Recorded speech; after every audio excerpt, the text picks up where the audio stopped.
Followers viewers আসসালামু আলাইকুম। মামুন রশিদ বলছি। আমেরিকার পতন তখনই ঘটে গেছে যখন যুদ্ধবিরতির প্রস্তাব দিয়েছে। কেন দিয়েছে?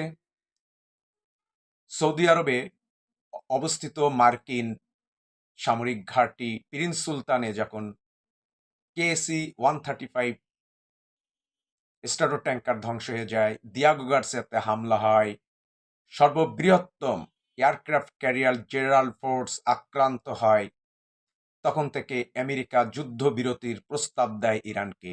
ইরান 10টি প্রস্তাব দিয়ে ফিরিয়ে দিয়েছিল। এরপরে যখন আমিরাতে হামলা চালায় ইরান, বাংকারের মধ্যে মার্কিন সৈন্যরা যখন নিহত হয়, তারপর থেকে দ্বিতীয় যুদ্ধবিরতি প্রস্তাব দেয়। ইরান 10টি প্রস্তাব দেয়, আমেরিকা ফিরিয়ে দেয় অহংকার বশে। সর্বশেষ পরাজয় হয়েছে 3রা এপ্রিল, যখন F-15 ঈগল ফাইটার জেট ইরানে হামলা চালাতে যায় এবং ক্র্যাশ হয়। পাইলট উদ্ধারের জন্য আমেরিকার বিশাল রেস্কিউ টিম ইরানে অভিযান চালায়। তখন ইরান এসব এয়ারক্রাফট, ব্ল্যাক হক হেলিকপ্টার সহ ধ্বংস করে দেয়, যা ছিল খুবই ভয়াবহ বিপর্যয় যুদ্ধের ইতিহাসে। দ্বিতীয় বিশ্বযুদ্ধের পর আমেরিকা এমন ক্ষয়ক্ষতির সম্মুখীন হয়নি। ইভেন আমেরিকার সামনে কেউ দাঁড়াতে পারেনি, কিন্তু ইরান সেটা করেছে।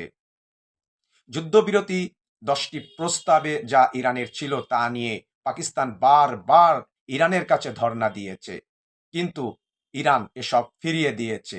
অবশেষে চীন দায়িত্ব নিয়ে এই যুদ্ধবিরতি প্রস্তাব পাকিস্তানের মাধ্যমে অবসান ঘটিয়েছে। আমেরিকার পতন, ভয়াবহ পতন হয়ে গেল। এখন চীনের দ্বারস্থ হতে বাধ্য হলো সুপার পাওয়ার আমেরিকা। আগামী দিন আমেরিকাকে কেউ মানবে না। এটাই হচ্ছে যুদ্ধের বাস্তবতা। সবাইকে অসংখ্য ধন্যবাদ। আমাদের YouTube channel counter image subscribe করে আমাদের পাশে থাকুন।